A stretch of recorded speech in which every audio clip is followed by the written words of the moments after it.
ದರ್ಶನನ ಜೈಲಿನಿಂದ ಬಿಡಿಸೋದಕ್ಕೆ ಈ ಹಿಂದೆಯೂ ಕೂಡ ರಾಜಕೀಯವಾಗಿ ಬೇರೆ ಬೇರೆ ರೀತಿಯ ಪ್ರಯತ್ನಗಳನ್ನು ಮಾಡಿದ್ರು. ಆದರೆ ಮುಖ್ಯಮಂತ್ರಿಗಳು ಯಾವುದಕ್ಕೂ ಒಪ್ಪಿಗೆ ಕೊಟ್ಟಿರಲಿಲ್ಲ. ಆದರೆ ಈಗ ಮತ್ತದೇ ರಾಜಕಾರಣವನ್ನು ಬಳಸಿಕೊಂಡು ನಟ ದರ್ಶನನ್ನ ಜೈಲಿನಿಂದ ಬಿಡಿಸೋದಕ್ಕೆ ಪ್ಲಾನ್ ಮಾಡ್ತಿದ್ದಾರೆ. ರಾಜಕೀಯ ಅಸ್ತ್ರ ಬಳಕೆ ಮಾಡೋದಕ್ಕೆ ಏನಾದರೂ ವಿಜಯಲಕ್ಷ್ಮಿ ಮುಂದಾದ್ರ? ಕೊಲೆ ಆರೋಪಿ ಪತ್ನಿಯನ್ನ ಭೇಟಿ ಮಾಡೋದು ಎಷ್ಟು ಸರಿ ಅಂತ ನಾಡಿನ ಮುಖ್ಯಮಂತ್ರಿಗಳು ಹೋಗಿ ಕೊಲೆ ಆರೋಪಿಯ ಪತ್ನಿಯನ್ನ ಭೇಟಿ ಮಾಡೋದು ನಾಡಿಗೆ ಏನು ಸಂದೇಶ? ತನಿಖೆ ಮಾಡ್ತಿರೋ ಅಧಿಕಾರಿಗಳ ಮೇಲೆ ಏನು ಪ್ರಭಾವ ಬೀರುತ್ತದು? ಯಾವ ಸಂದೇಶ ಕೊಡ್ತಿದ್ದಾರೆ ರಾಜ್ಯದ ಜನತೆಗೆ ಮುಖ್ಯಮಂತ್ರಿಗಳು ಮತ್ತು ಉಪಮುಖ್ಯಮಂತ್ರಿಗಳು? ನಿನ್ನೆ ಡಿಸಿಎಂ ಜೊತೆ ಚರ್ಚೆ, ಇವತ್ತು ಸಿಎಂ ಜೊತೆ ಚರ್ಚೆ. ಏನಾಗಾದ್ರೆ ಏನ್ ನಡೀತಾ ಇದೆ? ಕರ್ನಾಟಕದ ಯಾವುದೇ ಮೂಲೆಯಲ್ಲಿರುವ ಒಬ್ಬ ಕೊಲೆ ಕೇಸ್ ಆರೋಪಿಯ ಪತ್ನಿಯನ್ನ ಮುಖ್ಯಮಂತ್ರಿಗಳು ಹೀಗೆ ಭೇಟಿ ಆಗ್ತಾರಾ? ಉಪಮುಖ್ಯಮಂತ್ರಿಗಳು ಹಾಗೆ ಅದನ್ನು ಭೇಟಿ ಆಗ್ತಾರಾ? ಆ ಕಾರ್ಯಕ್ರಮದ ದಿನ ಫೈನ್, ಉಪಮುಖ್ಯಮಂತ್ರಿಗಳು ಅಲ್ಲಿ ಬಂದಂಥ ಸೌಂಡ್ಗೆ ಇಲ್ಲ ನಾಳೆ ಭೇಟಿ ಮಾಡ್ತೀನಿ ಅಂತ ಹೇಳಿದ್ದಾರೆ, ನ್ಯಾಯ ಕೊಡಿಸ್ತೀವಿ. ನ್ಯಾಯ ಕೊಡಿಸೋದು ಯಾರು? ಸರ್ಕಾರನ? ಅದಕ್ಕೊಂದು ಅಂಗ, ಕಾರ್ಯಾಂಗ, ನ್ಯಾಯಾಂಗ, ಶಾಸಕಾಂಗ ಅಂತ ಭಾರತದ ಸಂವಿಧಾನದಲ್ಲಿ ಪರಿಚ್ಛೇದಗಳು ಇರುವಾಗ ಇವ್ರು ಯಾರು ನ್ಯಾಯ ಕೊಡಿಸೋದಕ್ಕೆ ಅನ್ನೋ ಪ್ರಶ್ನೆ ಒಂದು ಕಡೆ. ಇನ್ನೊಂದು ಕಡೆನಲ್ಲಿ ಕಾನೂನು ಎಲ್ಲರಿಗೂ ಒಂದೇ, ಕಾನೂನು ಎಲ್ಲರಿಗೂ ಒಂದೇ ಅಂತಾರೆ. ಈ ಯಾವ ಕಾನೂನು ಎಲ್ಲರಿಗೂ ಒಂದೇ ಅನ್ನೋದನ್ನ ಉತ್ತರ ಕೊಡಬೇಕಾಗತ್ತೆ ರಾಜ್ಯದ ಮುಖ್ಯಮಂತ್ರಿಗಳು. ಇದು ನಾವು ಮಧ್ಯಪ್ರವೇಶ ಮಾಡಲ್ಲ, ಕಾನೂನು ನೋಡ್ಕೊಳ್ಳುತ್ತೆ, ಕಾನೂನಿನ ದೃಷ್ಟಿಯಲ್ಲಿ ಎಲ್ಲರೂ ಸಮ ಅಂತ ಹೇಳೋರು ಈಗ ಒಬ್ಬ ಕೊಲೆ ಆರೋಪಿಯ ಪತ್ನಿಯನ್ನ ಭೇಟಿ ಮಾಡೋದು ಯಾಕೆ? ಏನ್ ಸಂದೇಶ ಕೊಡೋದಕ್ಕೆ ಹೊರಟಿದ್ದೀರಿ? ಡಿಸಿಎಂ ಅವರನ್ನ ಭೇಟಿಯಾಗಿ ಮಗನ ಸ್ಕೂಲ್ ಬಗ್ಗೆ ಚರ್ಚೆ ಮಾಡಿದ್ರಂತೆ.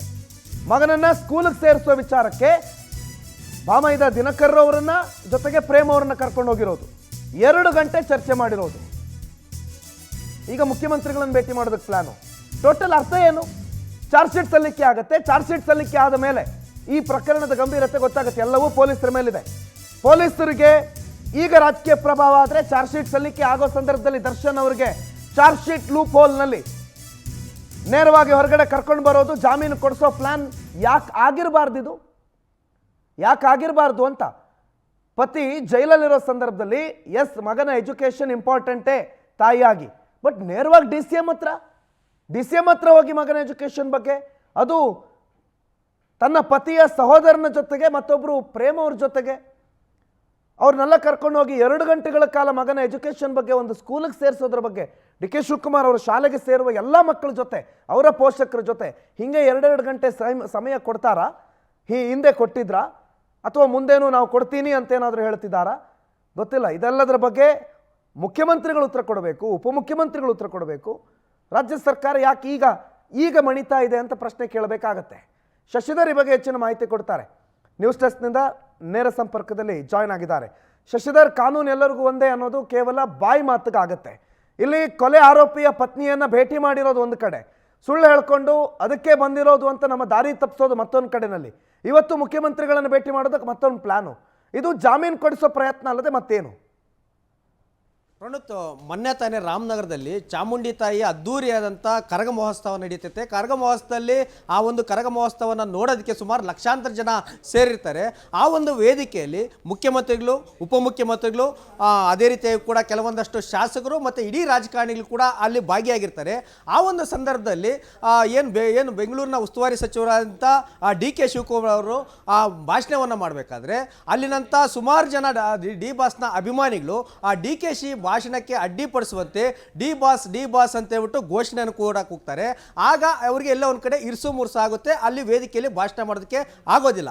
ಹಾಗಾಗಿ ದರ್ಶನ್ ಫ್ಯಾನ್ಸ್ಗಳನ್ನ ಮನಸೆಳೆಯೋದಕ್ಕೆ ಮತ್ತು ಅವರನ್ನು ಮನವೊಲಿಸೋದಕ್ಕೆ ಆಯಿತು, ಡಿ ಬಾಸ್ ಅಭಿಮಾನಿಗೆಲ್ಲರೂ ಕೂಡ, ಅಕ್ಕ ತಂಗಿರಿಗೆಲ್ಲರೂ ಕೂಡ ನಮಸ್ಕಾರ, ಎಲ್ಲರೂ ಹೇಗಿದ್ದೀರಿ ಅಂತ ಹೇಳ್ಬಿಟ್ಟು ಯೋಗಕ್ಷೇಮ ವಿಚಾರಿಸೋದ್ರ ಜೊತೆ ಆ ಡಿ ಬಾಸ್ ಬರ್ತಾರೆ ಅಂತ ಹೇಳ್ಬಿಟ್ಟು ಕೂಡ ಒಂದು ಸ್ಟೇಟ್ಮೆಂಟನ್ನು ಕೊಡ್ತಾರೆ. ಅದ್ರ ಜೊತೆ ಅದು ಆಯಿತು ಈಗಿಲ್ಲ ನಾಳೆ ಮಾತಾಡ್ತಾನೆ ಅದ್ರ ಬಗ್ಗೆ ಅಂತಲೂ ಕೂಡ ಹೇಳ್ತಾರೆ.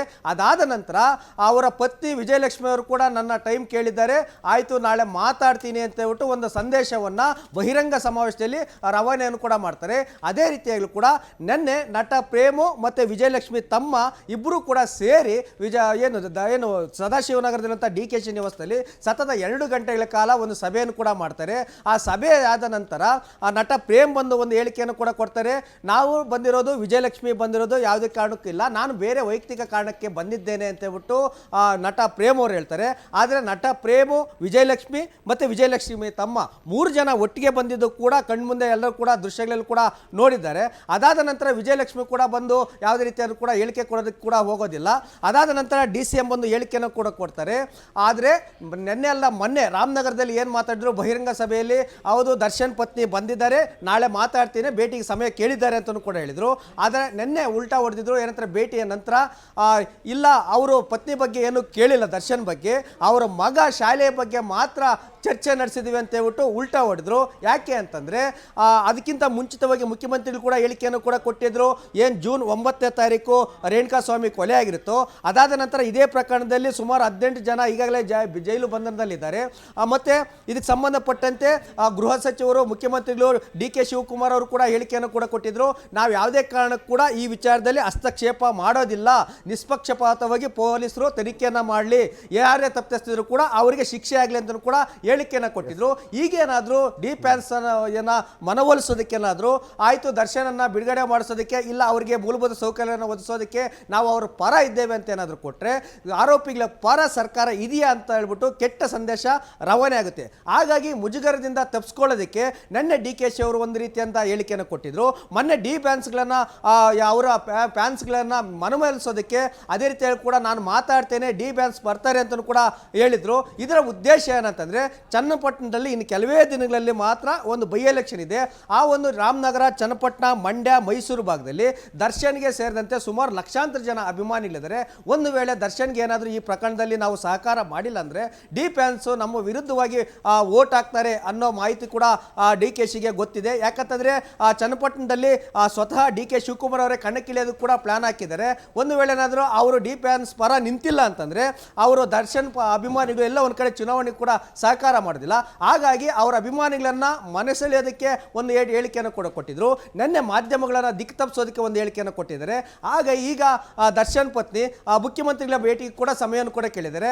ಅದ್ರ ಜೊತೆ ಇನ್ನು ಯಾವಾಗ ಜೂನ್ 11ನೇ ತಾರೀಕು ದರ್ಶನ್ ಯಾವಾಗ ಬಂಧನ ಆಗ್ತಾರೋ ಆವಾಗ್ಲಿಂದನೂ ಕೂಡ ಕೆಲವೊಂದಷ್ಟು ಕಾಂಗ್ರೆಸ್ನ ಸಚಿವರು, BJP ಶಾಸಕರು ಕೂಡ ಲಾಬಿಯನ್ನ ಮಾಡಿದ್ರು. ಮುಖ್ಯಮಂತ್ರಿಗಳ ಏನು ಕಾಲನ್ನು ಕೂಡ ಕೆಲವೊಂದಷ್ಟು ಸಚಿವರು ಕಾಲಿಡ್ಕೊಂಡು ಕೂಡ ಕೇಳಿದ್ರು, ದರ್ಶನ್ನ ಏನಾದರೂ ಮಾಡಿ ಈ ಪ್ರಕರಣದಿಂದ ತಪ್ಪಿಸಿ ಅಂತ ಹೇಳ್ಬಿಟ್ಟು ಕಾಲನ್ನು ಇಟ್ಕೊಂಡಿದ್ರು. ಆದರೆ ಸುತಾರಾಮ್ ಮುಖ್ಯಮಂತ್ರಿಗಳು ಇದು ಯಾವುದೇ ಕಾರಣ ಕೂಡ ಒಪ್ಪಿರಲಿಲ್ಲ. ಅದೇ ರೀತಿ ಕೂಡ DKಶಿ ಅವರು ಕೂಡ ಯಾವುದೇ ಕಾರಣ ಕೂಡ ಈ ವಿಚಾರದಲ್ಲಿ ನಾವು ಹಸ್ತಕ್ಷೇಪ ಮಾಡೋದಿಲ್ಲ, ಘೋರವಾಗಿ ಅಲ್ಲೇ ಮಾಡಿದ್ದಾರೆ. ಹೀಗಾಗಿ ನಿಷ್ಪಕ್ಷಪಾತವಾಗಿ ತನಿಖೆ ಆಗಲಿ ಅಂತ ಹೇಳಿದ್ರು. ಈ ಸ್ಟ್ಯಾಂಡ್ ಮೇಲೆ ನಿಲ್ತಾರ, ಇಲ್ಲ ದರ್ಶನ್ ಪರವಾಗಿ ನಿಲ್ತಾರ ಅನ್ನೋದನ್ನ ಕಾದು ನೋಡಬೇಕಿದೆ. ಪ್ರಣೋತ್, ಥ್ಯಾಂಕ್ ಯು ಶಶಿಧರ್ ಮಾಹಿತಿಗೆ.